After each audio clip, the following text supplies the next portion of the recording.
Olá, é uma honra ter você acompanhando a gente no canal PR Gessé Luiz, hashtag Teologia em Foco. Mas antes, se inscreva no canal, dá o seu joinha, siga com a gente. Olá, estamos iniciando mais uma edição do Teologia em Foco. E hoje, o nosso convidado, o pastor Gessé Luiz, com formação em licenciatura plena em letras, formado em teologia, é um dos nossos palestrantes pelo Brasil e escritor de vários livros. E hoje teremos aqui conosco também um dos entrevistadores, pastor Américo, formado em teologia e filosofia.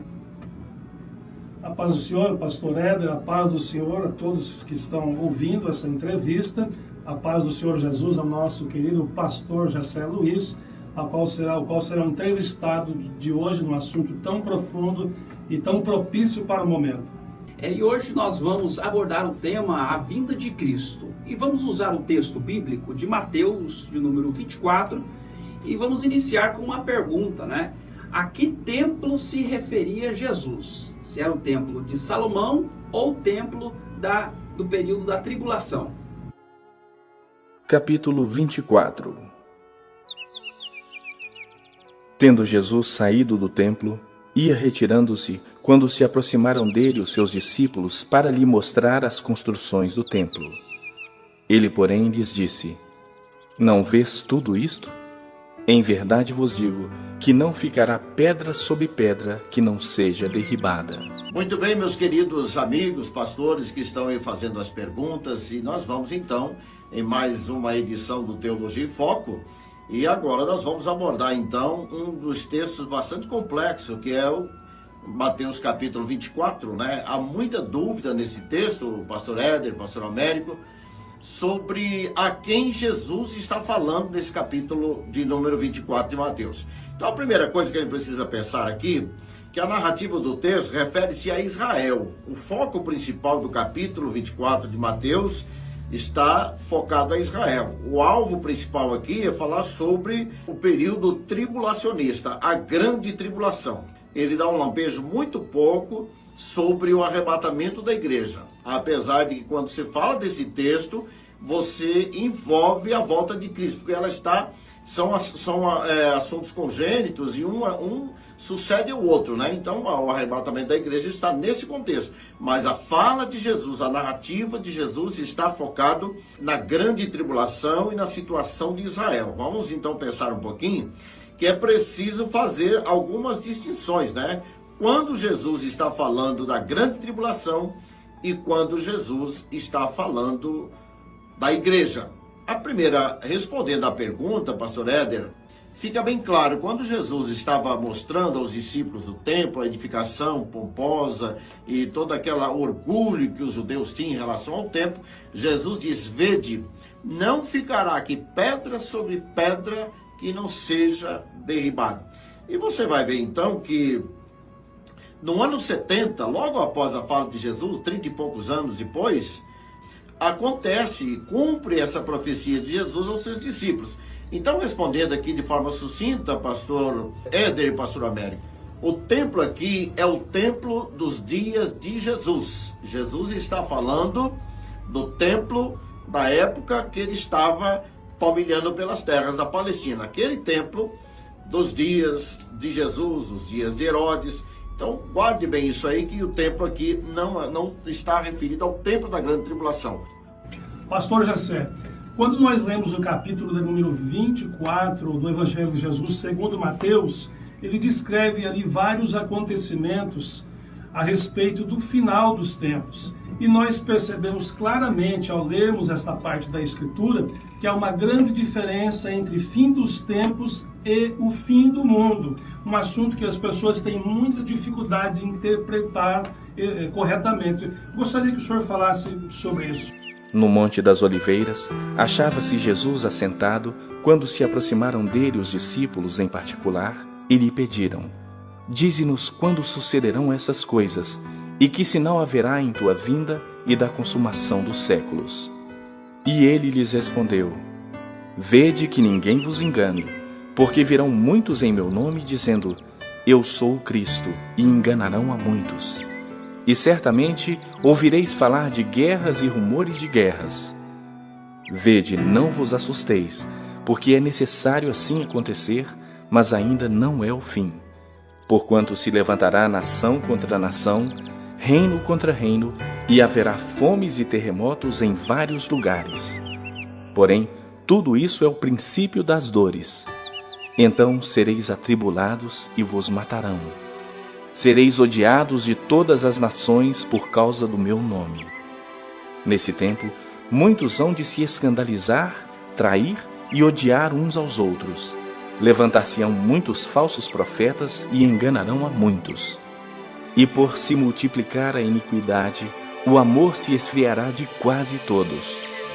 Aquele, porém, que perseverar até o fim, esse será salvo. Pastor Américo, voltando aqui, só um beijozinho de volta no tempo, em ato contínuo, Jesus vai fazer essa observação em relação ao fim dos tempos, né? Depois que o general Tito, em 70, general Tito, filho de Vespasiano, imperador da época, quando ele destrói o templo de Jerusalém, o ato contínuo é essa fala de Jesus que está no versículo 3 ao 14. E ali você vai ver sobre os sinais do fim dos tempos. Alguns comentaristas vão dizer o seguinte, devia estar aqui na tradução eras, né? Porque os tempos aqui, Jesus está focando o tempo aqui, seria o período da dispensação da graça. O fim dos tempos aí, que ela vai culminar no sentido aqui de findar a dispensação da graça, e em seguida viria, então, a grande tribulação. A confusão que muitos fazem entre fim dos tempos e fim do mundo. Importante pensar que fim do mundo só vai acontecer depois da dispensação milenial. Fim dos tempos aqui, ou dos séculos, ou das eras, conforme alguns comentaristas abordam, Jesus está falando do período do final da dispensação da graça, quando a graça se finda e chega o período do arrebatamento da igreja em ato contínuo. Você vai estudar, na verdade, o capítulo 24 de Mateus está estudando sobre a narrativa de Cristo, está falando sobre a segunda vinda de Cristo. Segunda vinda de Cristo, que todos nós sabemos que há 2 episódios na segunda vinda de Cristo. O primeiro episódio é o arrebatamento da igreja. Cristo não vai pôr os pés na terra nesse período. Quando ele chama a igreja encontra com Jesus em algum lugar no espaço sideral, no firmamento. Mas em ato contínuo, logo após o arrebatamento da igreja, acontece a vinda de Cristo para Israel, que está contextualizado na segunda vinda. A primeira vinda de Cristo foi quando ele veio como Messias, ou seja, quando ele veio para sofrer a morte de cruz, nasceu do ventre de Maria, palmilhou pela Palestina. Essa é a primeira vinda de Cristo. A segunda vinda de Cristo, ele virá em 2 fases. A primeira fase da segunda vinda é para a igreja, mas é um período muito curto, há só um espaço de 7 anos, quando se cumpre a 70ª semana de Daniel, nesse período. Então, quando acontece o arrebatamento da igreja, logo em seguida, depois de julgamento das obras e bodas do Cordeiro, vai acontecer a famosa parousia de Cristo, a volta de Cristo para Israel. Aí ele põe os pés na terra. A Bíblia diz que ele vai descer no Monte das Oliveiras. Então, só para terminar a resposta aí à pergunta do pastor Américo, de fim dos tempos e fim do mundo. Há muita confusão. As pessoas pensam que depois do arrebatamento da igreja já é o fim do mundo. E na verdade não é um período de juízo. Um período de derramamento de juízo de Deus sobre a terra logo após o arrebatamento da igreja. Pastor Gessé, dentre muitos acontecimentos narrados no capítulo 24 de Mateus, nós temos muitos acontecimentos. E existe uma expressão que diz assim, abominação da desolação. Gostaria que o senhor desse o teu parecer com relação a isso? Quando, pois, virdes o abominável da desolação de que falou o profeta Daniel no lugar santo, quem lê entenda, então os que estiverem na Judeia fujam para os montes. Quem estiver sobre o eirado, não desça a tirar de casa coisa alguma. E quem estiver no campo, não volte atrás para buscar a sua capa. Ai das que estiverem grávidas e das que amamentarem naqueles dias. Orai para que a vossa fuga não se dê no inverno, nem no sábado. Pastor Ed, vamos lá. Sempre o alvo dos ímpios foi abominar o sagrado, né? Se você andar na história, você vai ver que Antíoco Epifânio, para abominar o culto judaico, para zombar da nação de Israel, ofereceu uma porca no sacrifício, afrontando a santidade do Deus de Israel. Essas afrontas aconteceram em várias épocas na história de Israel. Essa tua pergunta sobre a abominação da desolação em Mateus 24, ela vai estar inserida entre o versículo 15 e o 20. E nesse tempo Jesus está falando sobre a parte mais angustiante da grande tribulação, porque são 3 anos e meio que procede uma falsa paz, que aparecem os falsos cristos, os falsos profetas. Aí você poderia perguntar, mas antes, no período da história da igreja, e principalmente a chegada próximo ao arrebatamento, não aumentaram? Sim. Os falsos profetas, pessoas que falaram em nome de Deus, usaram a Bíblia para embasar as suas profecias. A Bíblia diz que o falso profeta e a sua voz religiosa vai dar força para o governo mundial, que será o anticristo aí com sua força, vamos dizer assim, quando ele assumir o poder, romper o pacto de paz, ele vai usar a lei marcial, ele vai esmagar com o poder totalitário. Nesse período, antes do período da falsa paz, vai haver muita gente profetizando falsamente e vão aparecer muitos falsos cristos, mas aí que vai surgir o filho da perdição, que vai se revelar na verdade, porque até então ele está camuflado num contexto de falsa paz. Então, só para responder aí, pastor Éder, e o pastor Américo tinha feito uma observação sobre isso também, sobre a questão dos falsos profetas nesse período, a abominação da desolação. Nesse ponto, Jesus está falando do período do rompimento do pacto, que 3 anos e meio é o pacto de paz. A paz foi selada. Mas quando chega no meio do período da 70ª semana de Daniel, Israel acorda, Israel percebe que foi enganado. Então o pacto de paz do anticristo vai ser rompido. E quando vocês conferirem aí, olha, em Daniel, no capítulo 8, versículo 14, vocês vão ter uma noção do paralelo que Daniel e Apocalipse e Mateus aqui está fazendo. Por isso que o texto ele é extremamente tribulacionista, né? No capítulo 9, versículo 27 também temos referência em Daniel, capítulo 11, versículo 45 também, capítulo 12, 1, 7 e 11, vocês vão ter essa mesma sequência. Mas lembrando aí que, de verdade, a chegada, a proximidade do arrebatamento da igreja aumentaria sim. Falsos cristos, falsos profetas, o apóstolo João vai falar sobre isso, né? Então, só para responder você, dentro desse contexto, é que sim, não só nas proximidades da igreja haverá, do arrebatamento da igreja, haverá pessoas que servirão de pedras de tropeço com suas mensagens falsas, suas profecias falsas, e isso causará, sim, confusão social. Os ímpios ficarão confusos, muitos crentes ficarão confusos, porque muitos vão se aproveitar desse momento para tentar fazer aí um certo envolvimento no ambiente escatológico, teológico, e isso cria, sim, uma celeuma de ideia, uma confusão toda. A pergunta é pertinente e daqui para frente nós vamos sofrer muito com isso é fato, mas o certo é que quando o anticristo selar a falsa paz com Israel, pelo que a gente entende no capítulo 24 de Mateus, vai aumentar isso. Isso lá inserido em Apocalipse também, a gente percebe isso. Na sequência, pastor Gessé, eu gostaria aqui de dizer a todos que estão ouvindo essa entrevista, essa pergunta que fiz para o pastor Gessé em relação aos falsos profetas, é claro que eu não estou generalizando, é uma preocupação. Nós sabemos que Deus usa muitas pessoas são usadas por Deus para edificar, confortar e exortar toda a igreja, mas realmente é uma preocupação. E pastor Gessé, a igreja tem sido amplamente ensinada a respeito do arrebatamento. E nós sabemos pela mesma palavra que nem todos irão subir no arrebatamento. Mas, de maneira geral, os crentes, eles sabem, eles entendem o que significa o arrebatamento. Mas eu gostaria que o senhor falasse sobre a grande tribulação, que inclusive os crentes, aqueles que não subiram no arrebatamento, eles enfrentarão a grande tribulação. E é um ponto extremamente importante, porque fala de um sofrimento muito grande, e eu gostaria que o senhor falasse sobre a grande tribulação. porque nesse dia haverá grande tribulação, como desde o princípio do mundo até agora não tem havido e nem haverá jamais. Não tivessem aqueles dias sido abreviados, ninguém seria salvo. Mas, por causa dos escolhidos, tais dias serão abreviados. Então, se alguém vos disser, eis aqui o Cristo, ou ei-lo ali, não acrediteis, porque surgirão falsos cristos e falsos profetas, operando grandes sinais e prodígios para enganar, se possível, os próprios eleitos.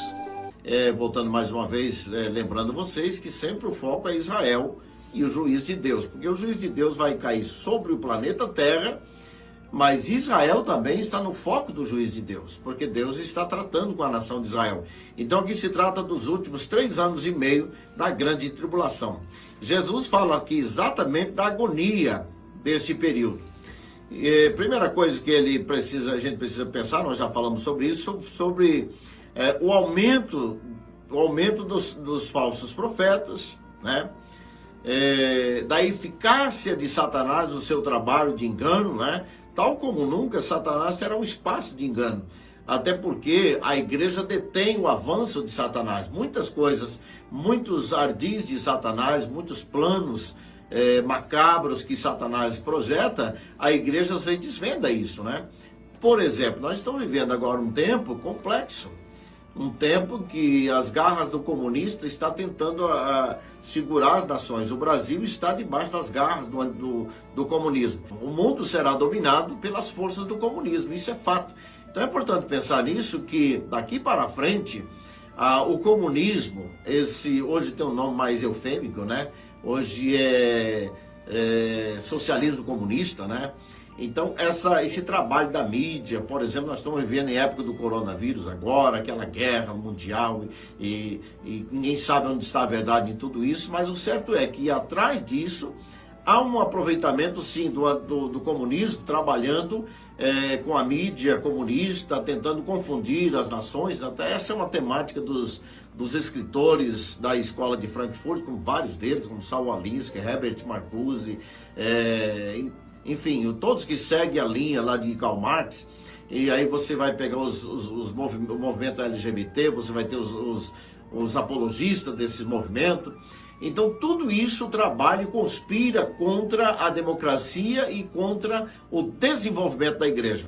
A grande tribulação, o prenúncio da grande tribulação é a chegada, essa fúria do anticristo. O que nós estamos vivendo no Brasil hoje revela muito sobre isso. Mas, enfim, a grande tribulação é um período, a grosso modo, é o período que acontece logo após o rapto da igreja.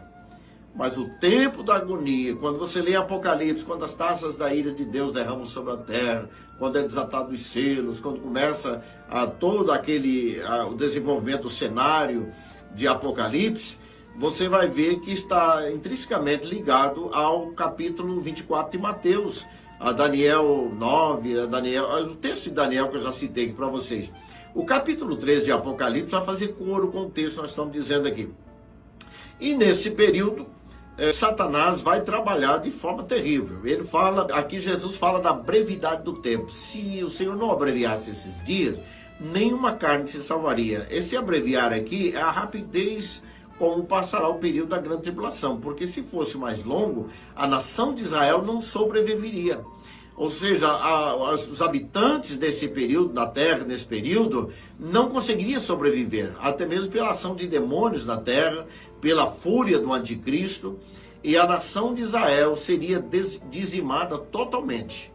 O alvo do anticristo será exterminar a nação de Israel. Por isso que a Bíblia diz, Jesus falou aqui na sua narrativa, se ele não abreviasse esses dias, nenhuma carne se salvaria. Pastor, mas agora me decepcionei, porque eu sempre linkei esse assunto com o arrebatamento da igreja.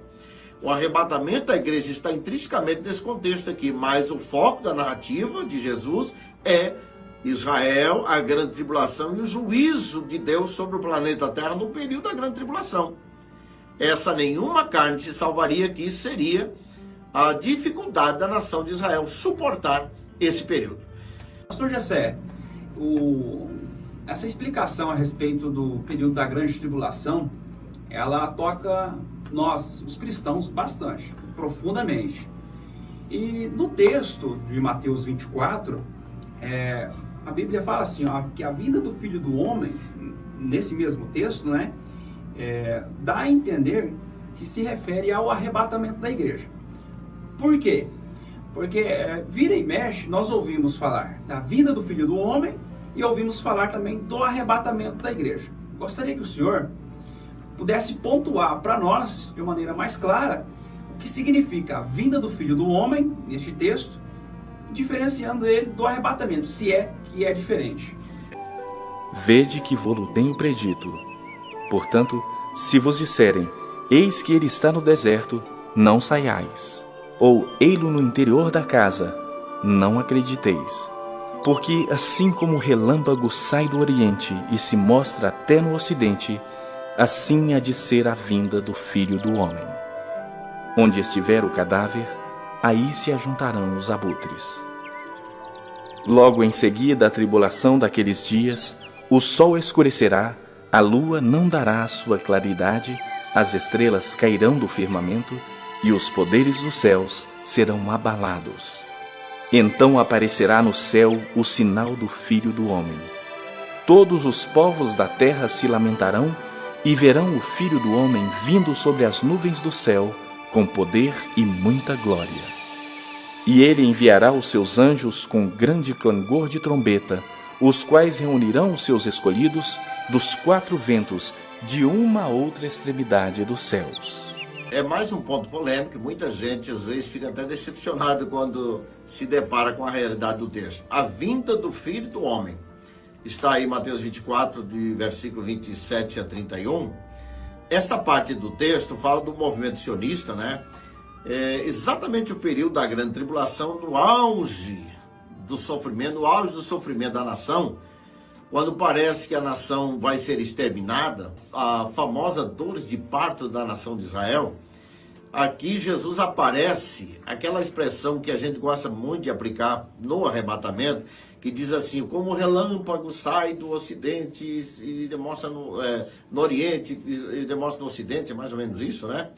A gente linka isso aí com o arrebatamento da igreja. Agora, uma pergunta que eu faço para você que está acompanhando, o relâmpago é visto? Dá para se perceber o relâmpago? Claro que dá. A gente vê o relâmpago e a gente se assusta com ele, porque logo após o relâmpago vem um estrondo, vem o trovão. Então pense comigo, se o arrebatamento da igreja é secreto, é algo misterioso, secreto, Paulo diz, eis aqui vos digo um mistério, como que a vinda de Cristo para a igreja seria como um relâmpago? Na verdade, não é. Essa chegada do Filho do Homem aqui é quando Jesus aparece no firmamento, em glória. Então, essa parte do texto, ela fala do auge do sofrimento da nação de Israel, quando aconteceu aí no período da primeira parte da falsa paz, houve um grande movimento sionista, o mundo todo, onde tinha judeus, todos eles foram chamados à sua pátria, e todos os judeus que quisessem voltar à sua pátria, como vem acontecendo, né? Eu lembro em 85, a famosa Operação Tapete Mágico, que levou milhares de judeus e eles desembarcaram e ficaram no deserto de Negev. Nesse tempo, judeus que estavam na África, na Europa, no mundo inteiro, a famosa Operação Tapete Mágico levou milhares de judeus para a sua pátria, cumprindo a profecia de Isaías, quando diz que eles voltariam voando com asas como um águia e repousariam sobre seus pombais. Na época era difícil entender isso, porque mesmo antes do advento do avião, né, como entenderia que Israel ia voltar voando, né? Então eles acreditavam, ia pensar, Israel teria que criar asa para voltar, mas chegou o tempo dos aviões. E nos movimentos do retorno de Israel à pátria, chamado famoso movimento sionista, o povo de Israel, de várias nações, foram congregados para Israel, foram levados, né? Então, quando você vê sobre o repatriamento de Israel em 1948, já tem uma boa leva de Israel que está na sua pátria, logo após o direito que eles ganham de se repatriar. Então, dentro desse contexto, vai aumentar o movimento sionista nas proximidades da volta de Cristo, e principalmente depois do pacto com a nação de Israel. Aliás, essa é uma das coisas que precisa pensar. O anticristo vai facilitar muitas coisas para Israel para tentar postergar e aumentar o seu engano, né? Nesse período, a chamada vinda do Filho do Homem, vocês podem ver em Apocalipse que tem um movimento os anjos que seguram, detêm os 4 ventos da terra e mantém ali um momento que eles estão ajuntando uma espécie de elite do povo de Israel, dos judeus. Ali são selados 144 mil judeus, uma classe especial de judeus que vão na nação de Israel, né, porque Israel voltará a ser por cabeça e não mais por cauda. Israel vai ter domínio no contexto religioso no mundo todo. As nações subirão a Israel para prestar culto a Israel. Enquanto isso, a igreja estará na Jerusalém celestial, que pairará possivelmente por cima da Jerusalém terrestre, mas os salvos do arrebatamento terão acesso à terra. Então é importante pensar nisso, que Jesus, nesse período que Jesus desce e põe os seus pés sobre o Monte das Oliveiras, é exatamente o momento que o profeta Zacarias também profetizou sobre isso. E também o Apocalipse capítulo 7 vai falar do selamento dos 144 mil judeus. Nesse exato momento estará acontecendo essa linda façanha sobre a nação de Israel. Então a vinda do Filho do Homem, aqui respondendo à pergunta dos senhores pastores aí, é exatamente esta: a vinda do Filho do Homem, por mais que parece muito com o arrebatamento da igreja, mas aqui se trata da descida de Jesus para remir Israel, porque para arrebatar a igreja, Jesus veio um pouco antes. Agora ele volta com a igreja, e destes profetizou Enoque, vindo Jesus com milhares de seus santos. Santos ali não são anjos, santos ali é a igreja. Anjo não leva esse predicado de santo, né? Porque anjo não conhece preço de sangue. Quem conhece preço de sangue é Jesus, é o Pai que deu o seu Filho, e somos nós que fomos resgatados, fomos purificados pelo sangue de Jesus. Nesse período, a igreja desce com Jesus. E aí, exatamente, na vinda do Filho do Homem, preste atenção lá, que ele virá em glória. Quando a Bíblia diz aqui que todo olho verá, isso não nos parece com o arrebatamento da igreja. Isso parece uma manifestação de Cristo, a famosa parousia de Cristo, quando ele desce em glória e todas as nações da terra. Eu fico imaginando a Globo que é anti-Deus, a Globo que odeia os crentes, a Globo que trabalha com o comunismo de forma desavergonhada. Nesse dia ela vai ter que noticiar a descida de Jesus no Monte das Oliveiras, vai ver o monte fender, porque a Bíblia diz que vai abrir um vale até Azel, e por aquele vale a nação de Israel vai escapar. E a Bíblia diz que a besta, ao ver Israel escapar pelo vale, lança um rio de água para tragar a nação que está fugindo, os remanescentes. Aí a Bíblia diz que Deus vai tragar o exército. Então ali você vê exatamente o trabalho do anticristo, a última batalha final de Satanás contra Deus, usando as nações da terra. Logo após esse episódio que Jesus dá um basta na besta, que a Bíblia diz que um sopro da sua boca torna o veneno das suas armas para os que estão no vale do Armagedon, logo após isso será estabelecido o chamado trono de glória. Então nos parece bem diferente Jesus, o Filho do Homem, vindo como relâmpago, que todo olho vê, todo mundo vê, seguido, quem sabe, de um estrondo, né, de um movimento terrível no mundo. Isso fica bem claro que não tem nada a ver com o arrebatamento da igreja, porque o arrebatamento da igreja, o povo vão sentir o pavor, vão sentir a falta do povo, e aí onde entra o alarido das nações, no mundo inteiro. Então fica bem claro que essa manifestação de glória aqui é do Filho do Homem, no sentido de remir Israel. Pastor Gessé, no capítulo de número 24 do Evangelho de Jesus segundo Mateus, do versículo 32 ao versículo 36, Jesus ele faz menção de uma parábola. A que geração o Senhor Jesus está se referindo quando ele faz menção desta parábola, a parábola da figueira?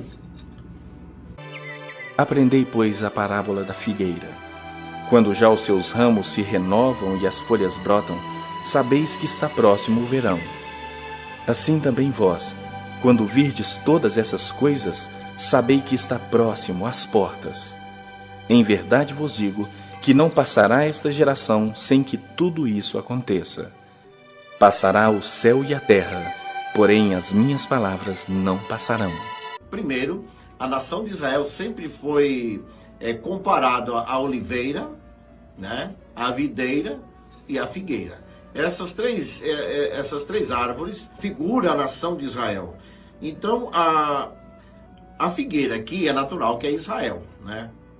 E se a gente fosse falar do brotar desta figueira, a gente pensaria em 1948, quando Israel brotou como nação, né?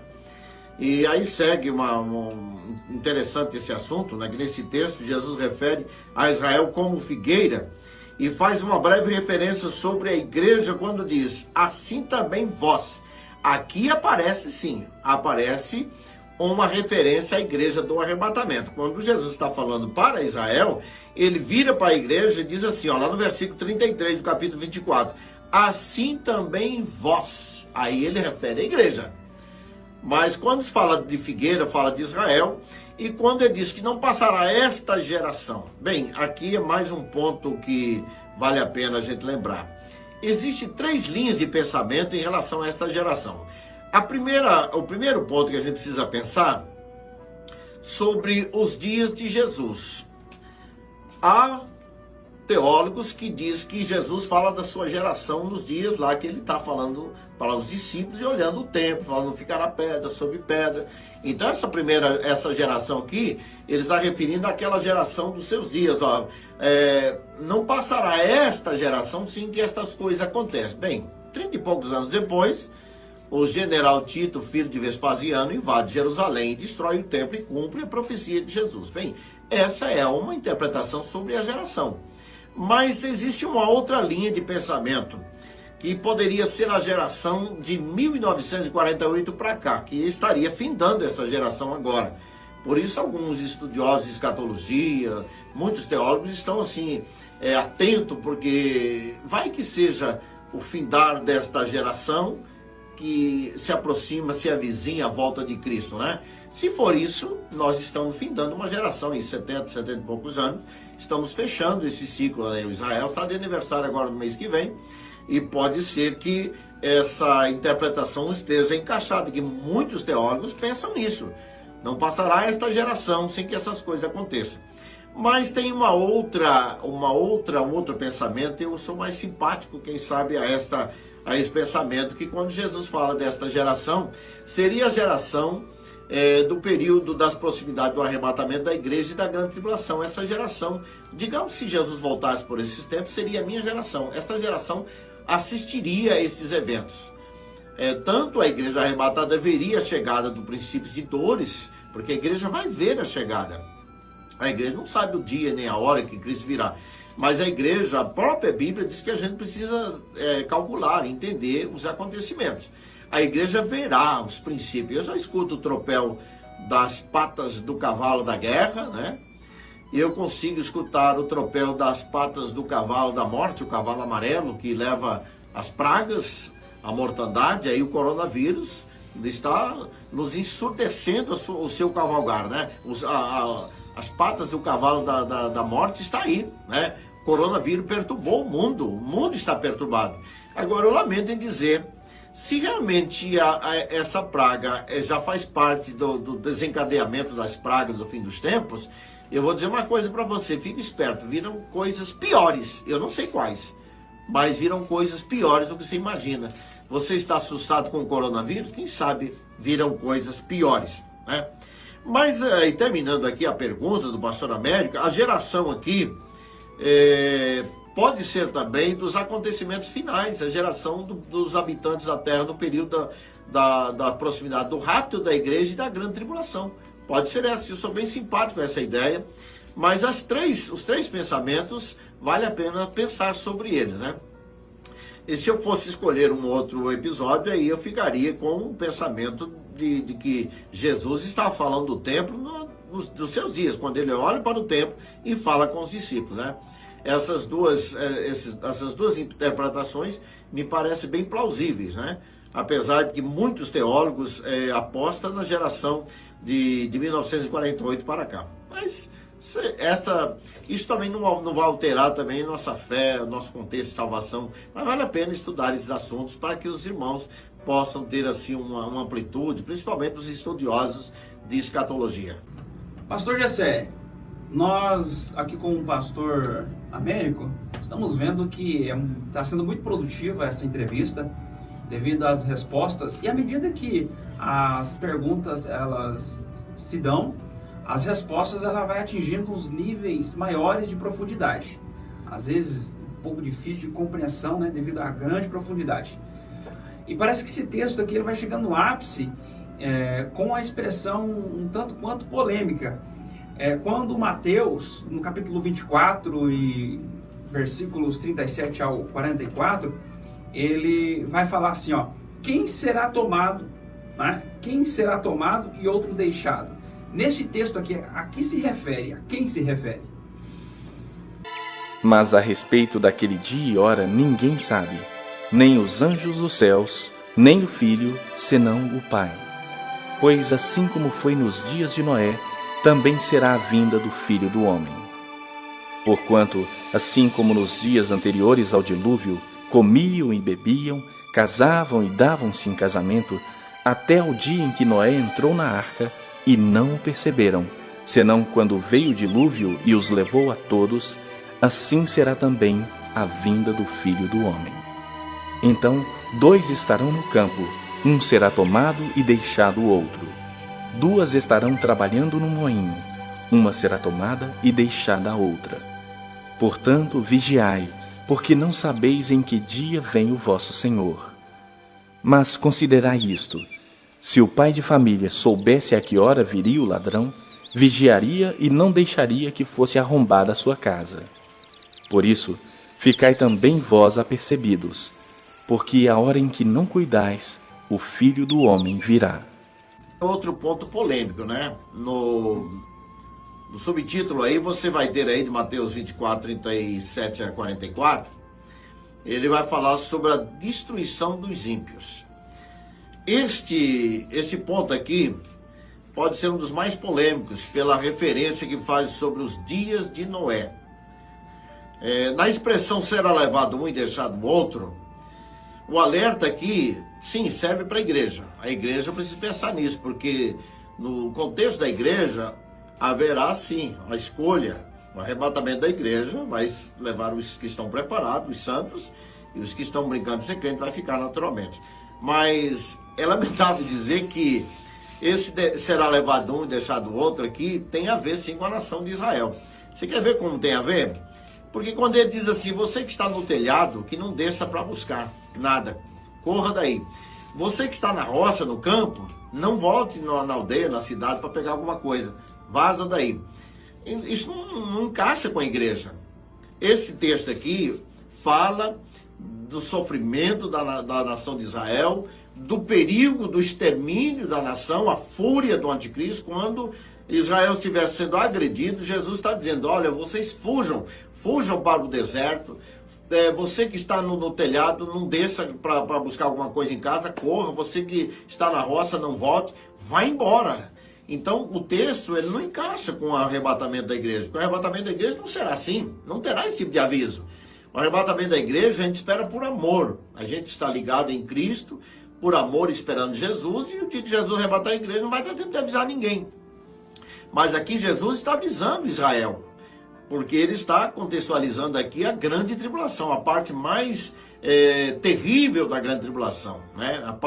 O fragor da grande tribulação, quando o anticristo desemboca em cima da nação de Israel. Nesse tempo, provavelmente, a Rússia já entrou pelo Irã e já invadiu, a China já veio, porque há uma confederação de nações em cima disso. O comunismo trabalha sempre nesse projeto.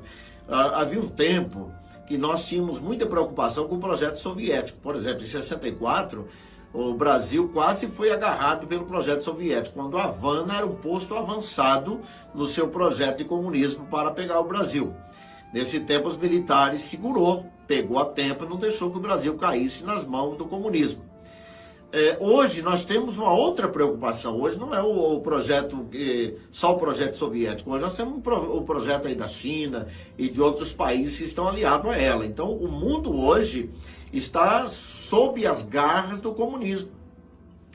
Quando isso acontecer, a fúria contra a nação de Israel será tão imensa que se você olhar pela ótica humana, seria quase impossível da nação de Israel sobreviver. E aí Jesus está dizendo, vocês fujam, né? Preste atenção no texto, o alerta aqui pode ser muito bom para a igreja, né? A expressão será levado um e deixado o outro, e é muito importante pensar do ponto de vista da igreja. Mas quando eu penso nisso, ao pé da letra, o texto se refere a Israel. No período da falsa paz, Israel na sua prosperidade, no seu contexto mundial, está aliado nesse momento, e haverá sim uma falsa paz, um certo engano, e sobre tudo isso também está a apostasia. Então observa que nesse ponto aí, é o texto que a gente precisa prestar atenção aí em Zacarias ali, capítulo 12, que vai nos dar a visão aí do Armagedon. Então, será deixado um e levado o outro aqui no sentido da nação de Israel. Uns morrem e outros escapam. Então, quando o anticristo invadir Israel, vai ter isso sim, muita morte. A Bíblia diz que na guerra do Armagedon, e aqui não é só uma figura de linguagem, né, mas também se pode pensar no contexto literal, banho de sangue que vai haver no Armagedon, porque o número de soldados serão tão imenso que invadirá a Palestina e vão se alojar no Vale do Armagedon, um vale de 80 quilômetros de extensão, vai se alojar nesse vale, então vai ser muita morte. Está lá no livro de Ezequiel que haverá uma mortandade tão grande que Israel passará 7 meses só enterrando cadáveres.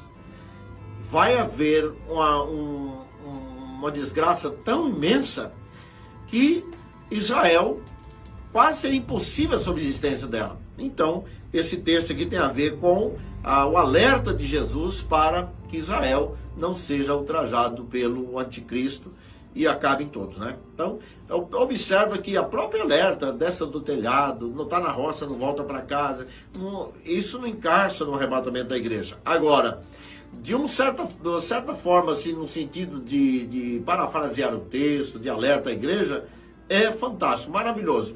Como foi nos dias de Noé, assim será também a vinda do Filho do Homem. A mesma coisa. A igreja recebe o alerta. Nós estamos nesse contexto, mas pense que o arrebatamento da igreja é antes do período tribulacionista. E Jesus está focando em Israel, a nação de Israel, e o período da grande tribulação. Vamos lá, pastor Jessé.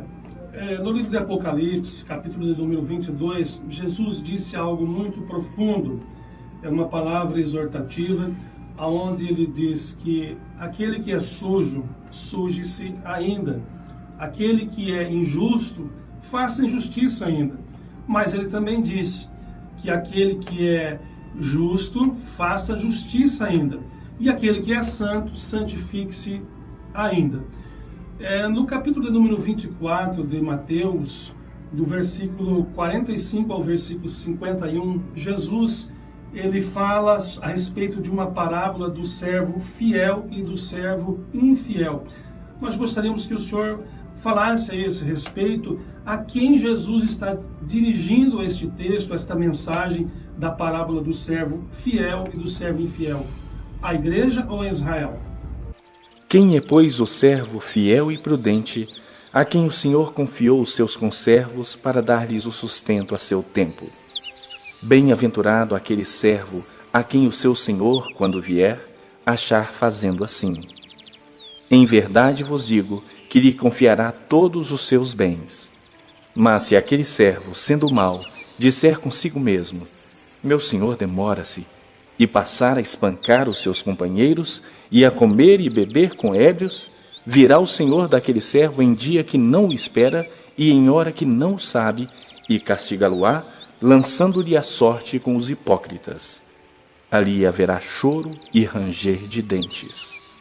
Eu acredito que aqui vai dar uma aliviada no coração dos estudiosos e principalmente quem sempre linkou Mateus 24 só ao arrebatamento da igreja, talvez se alivie um pouco mais aqui. Bem, respondendo a primeira parte, quando você pergunta de Apocalipse, quem é sujo, suja-se mais, quem é limpo, limpa-se mais, santo, santifica-se mais.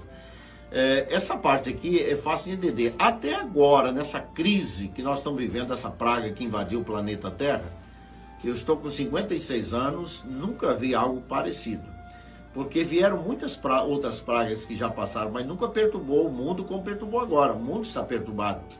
Lógico que está perturbado, porque atrás disso aí tem uma força comunista fazendo um terrorismo em cima disso, né? Então o mundo ficou perturbado.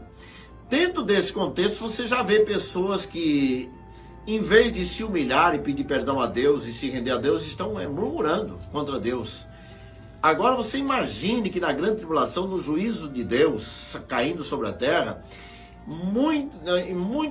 muitas pessoas do planeta Terra, em vez de se render e pedir perdão a Deus, eles vão se revoltar contra Deus.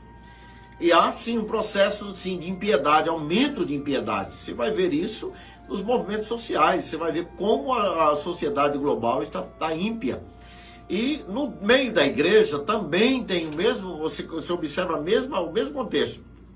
Pessoas que se dizem crentes, usam o nome de crente, mas são infiéis e cada dia se espojam mais na lama. Cada dia ele mostra o seu lado ímpio dele. Apesar de usar o nome de Cristo e dizer que é crente e que vai para o céu, né?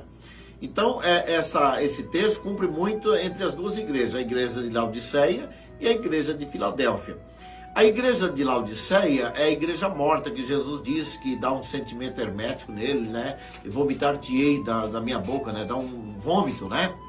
E a igreja de Filadélfia é a igreja de Delfos, de irmãos, de amor fraternal, né? Filhos, Delfos, enfim.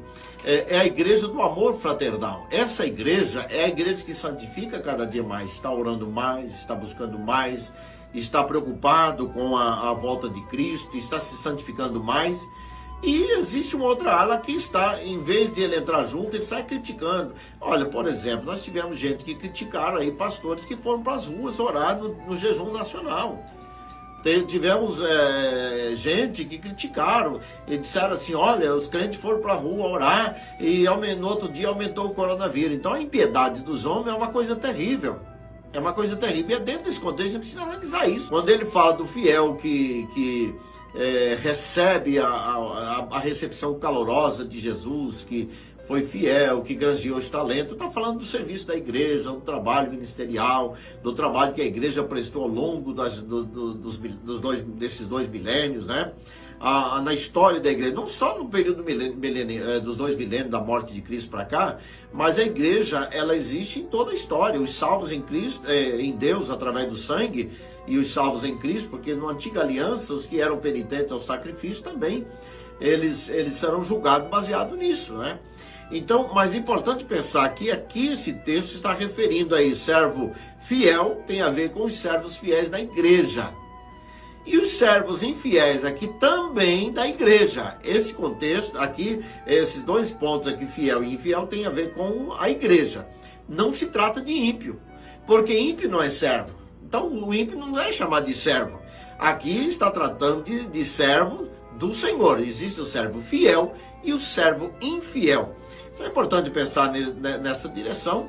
E para encerrar aqui a nossa participação hoje com vocês, nesse mais uma edição do Teologia em Foco, eu queria pensar com vocês. Na próxima, nós vamos debruçar um pouco no capítulo 25 de Mateus, que é, sim, um texto que a sua maioria esmagadora é sobre a igreja, sobre a volta de Cristo, sobre o preparo da igreja, sobre como a igreja deve se preparar para o arrebatamento.